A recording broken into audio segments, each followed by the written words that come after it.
Hey everyone, Bob Kendall here. Just want to thank you all for watching my videos.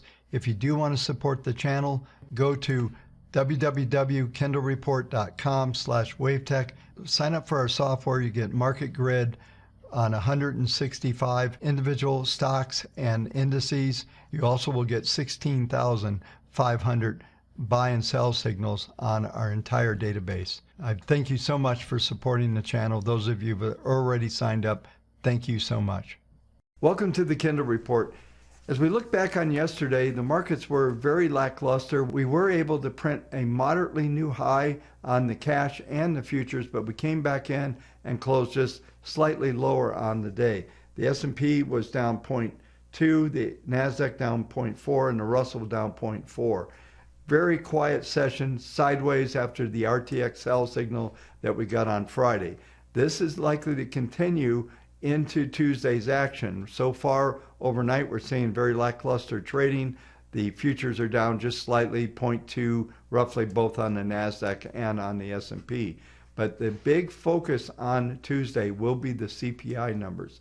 And the expectation for CPI is that it will come in plus 0.6 and the core is at plus 0.3. If this comes in hotter than expected, then you will see some reaction in the 10-year, and we're likely to print back up to about 1.7 level. I'll go through some details as I will cover the 10-year briefly tonight just to have some context, because this is going to be the driving force. I also believe this is going to set the tone as we come into the biggest day this week, which will be Thursday, which there is a ton of reports coming out that are all material. So this is going to be the biggest day of the week, and even Friday has some material reports coming in. I'm expecting to see volatility kick up pretty much throughout the week, and especially on Thursday and Friday. But this will be the focus today, the CPI. Folks are going to be talking about it for a while, especially if it comes in above 0.6 and above 0.3 on the core. We'll be watching those numbers very closely. One of the things that I talked about last night, our database came in above 42%. It's actually backed off a little bit. We had about 391 sell signals versus 134 buys. We moved this thing back to around 40.5%. I'll go through some more details and talk about the effects of that, but we're still teeter-tottering on getting more traction at these levels as the markets are still struggling a little bit. We're not really seeing a lot of momentum on the indices to drive this market in a robust way. The underlying trend is still relatively strong, and I believe that will continue to move the markets higher as we go forward. So let's go ahead and take a look at the charts, see how they're set up for Tuesday.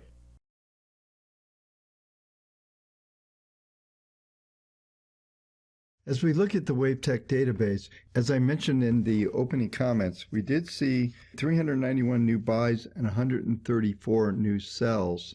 This has moved the percent bullish back to 40.21. So we're still seeing some decent traction on this, but it is not staying above that 42%. So we're going to need at least one good up day probably to trigger more symbols to participate in this rally.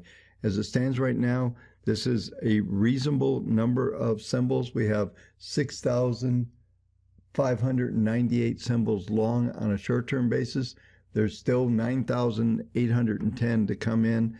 I would like to see this get well above the 50% level. That will indicate that we're going to see a sustainable trend. So this still suggests on a short-term basis, even though we're able to print new highs, that we are somewhat vulnerable to more sideways action. And typically on the RXT sell signal, we do get as many as 3 days sideways. But the overall configuration on the database is basically positive. It's not bullish, but it is positive. Once we get above 42%, then we can start talking a little more bullish than what we are right now on a short-term level.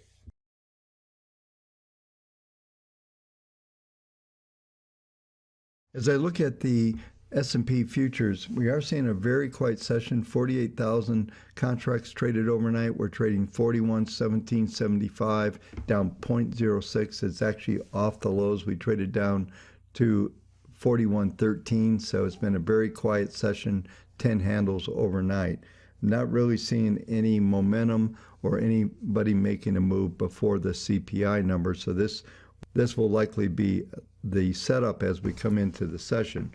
As we look at the market grid for tonight, S1 4113.25, the low has been 4113.75, so we've satisfied S1. R1 4127, the high is 4123. So the pivot number for today will be these two numbers, R1, S1. It looks to me that we should try to move up today toward the R2 number, be 4134. That would be a new print high on this sequence. And if we can get above that level, then you can see that R3 RXT is at 4140, 4149. On the downside, since S1, R1 are the pivot numbers, if you take out 4113, then 4105 will be substantial support there.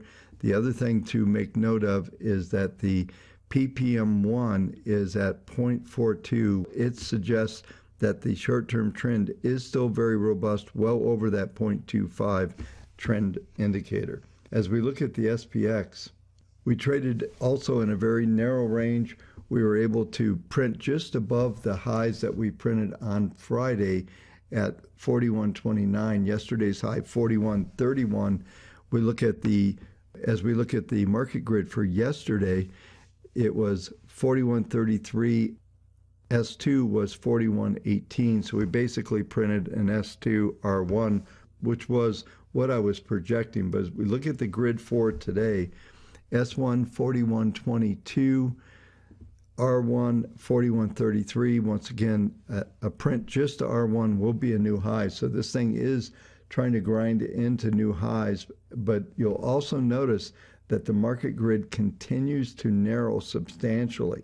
The daily range expectation is down to one of the lowest levels it's been for a while. And that does suggest there's a possibility of coming down toward the S3 STX numbers down at 4111, 4105. But even then, that doesn't represent a lot of risk in this pattern.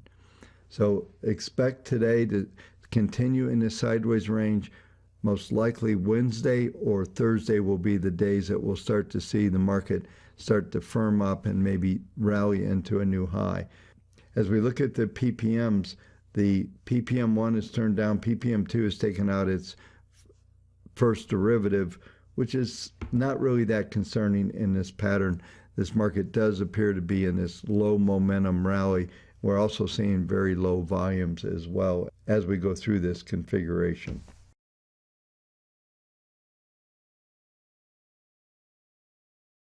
Next market I'll cover is the NASDAQ.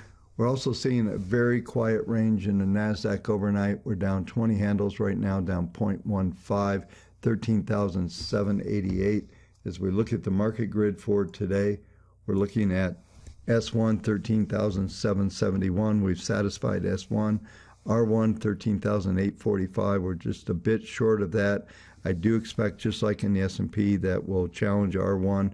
We should see an S1, R2 level for today's range. As we look at the PPMs briefly, they are very bullish, as PPM1 is at a plus 0.68, PPM 2.26.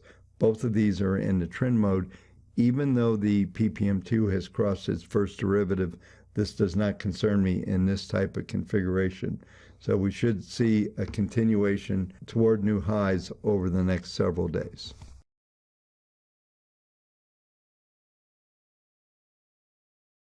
The next market that I'll cover is the Treasuries. And as I mentioned in the open commentary, the CPI numbers are going to affect this market the most, which will also affect the equity indexes as we go through the session. But one of the things I want to point out, we'll see that the PPM1 has turned down. It's actually in a trend mode down.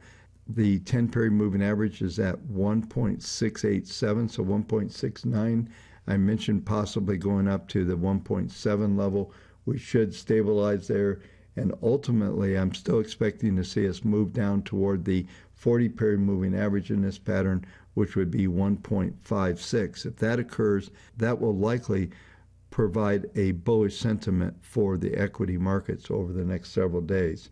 So based on this analysis, you would expect that the CPI will not come in hotter than expected. It looks like, at least from a market built-in perspective, it should come in as expected or maybe a little less, and we'll start to see these rates move down just a little bit.